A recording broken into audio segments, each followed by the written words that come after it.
So guys, when it comes to maximizing your fat burning during the 14 days, we obviously want to make sure we're exercising and doing some form of energy expenditure, specifically aerobic work, right? Because remember, what we're trying to do here is we're trying to teach the body how to use fat for fuel. The fat that we're eating, there's no carbohydrates coming in, so we're trying to teach the body to use fat for fuel. Remember, your body has two fuel sources, carbohydrates or fats. If you're predominantly always eating carbohydrates, then you're never actually really burning much fat. We'll get into the mechanisms in a couple of videos during the week of why that actually is from an insulin point of view.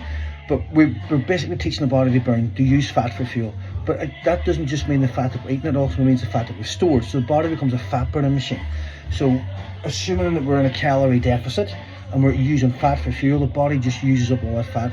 When we're using fat for fuel, we're in an aerobic state, right? So doing like long, steady walks, cardio, cycling, all that long, steady stuff, we're going for about 45 minutes, 50 minutes, preferably an hour. That's where we get in that real fat burning phase. So doing lots of aerobic work. So for example, I'll be on the spin bike every morning, 6 days a week for an hour, just cruising. There's nothing really heavy. I'm getting a good sweat, but I can talk like this. That's what we call, if you want to get very specific, is what you call your zone 2 cardio. So you're sweating, but you're holding a conversation. If I start to gasp prayer, I'm getting into about zone 4, zone 5. I'm no longer burning fat there, I'm burning glycogen, which is carbohydrates, which is a different substrate of energy, and we'll get into that again, of why resistance training is now also beneficial at this time. But from a specific fat burning point of view, we want to be doing lots of aerobic works, right? So resistance training for me is really the big metabolic booster. So we think about our aerobic work burning fat for fuel as we do it, but your resistance training is your real metabolic boost. When we do resistance training, we call it anaerobic, right? So you've got aerobic, which is burning fat, and you've got anaerobic. So one is aerobic with movement with air, anaerobic is there's no air, but that's not here nor there. So we're using the muscles now. In the muscles, for the muscles to work, we have energy stored as glycogen, right? So we eat carbohydrates, the body breaks the carbohydrates into glucose. The glucose is then stored in the muscle as glycogen, all right? So if you're eating lots of carbs, your glycogen cells are usually very full. We're not eating any carbs, so the glycogen cells are pretty empty.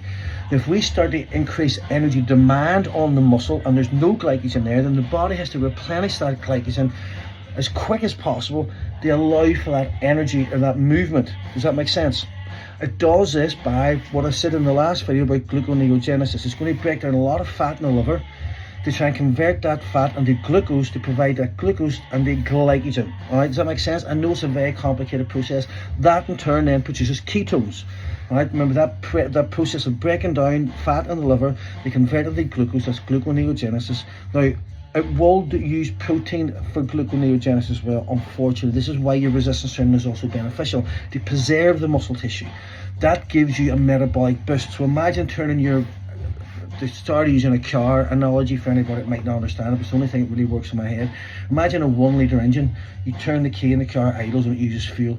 Now imagine a 5 litre engine, you turn the key and the thing's just burning more fuel. The car doesn't necessarily mean they'd be bigger, but the engine's just demanding more fuel. And that's what happens when we do resistance training and we work on our muscles. So it means then even our aerobic work becomes a lot more calorific or calorie burning, because it's just a large engine demanding fuel, if that makes sense. So this way you want your resistance training, but on this time really specifically target that aerobic work as well. So anybody that's on this group that's not a one-to-one client of mine, if you want to do resistance training, if you want to come into the gym with me for 14 days, I will gladly, just let me know, come in, I'll book you in for sessions, all part of it, there's no extra charge. Now you will need to join the gym, unfortunately being here in Raw, it's separate from what I do, but if you join the gym for 2 weeks, you can £25 per month, and I will do the one-to-one sessions with you just like everybody else, and just really maximize this fat burning for 14 days.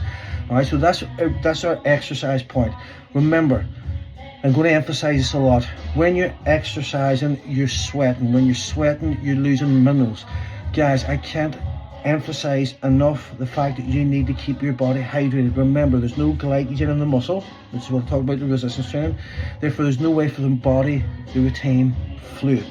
Right, so we can use salt, right? Sodium, like rock salt, like Himalayan rock salt, pink salt. Jim's coming down with because we're all keeping ourselves well hydrated.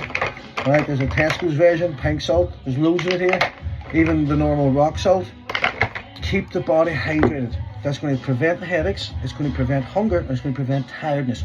All those three things will present themselves a hormone called ghrelin. Ghrelin will make you feel like you're hungry. You're not hungry, you're just lacking minerals. Remember, electrolytes is what basically salt is. An electrolyte means basically it's the electric current that comes from the brain and nervous system to the muscle. If that's not working right, nothing really functions. You feel tired and lethargic. Your electrolytes are sodium, potassium, and chloride. But we'll have those in rock salt. All right. Keep tuned for more videos. Please watch them all, and when you do, send them a thumbs up at the end of the video so I know that you've seen it and you're up to date with information. Guys, there's going to be a lot coming over the next 14 days. I want you to know this stuff inside out so you can continue with this as a lifestyle change, or intermittently bring it in and out whenever you want to really start to really drop a lot of body fat, right, and really keep it off. All right, have a good day.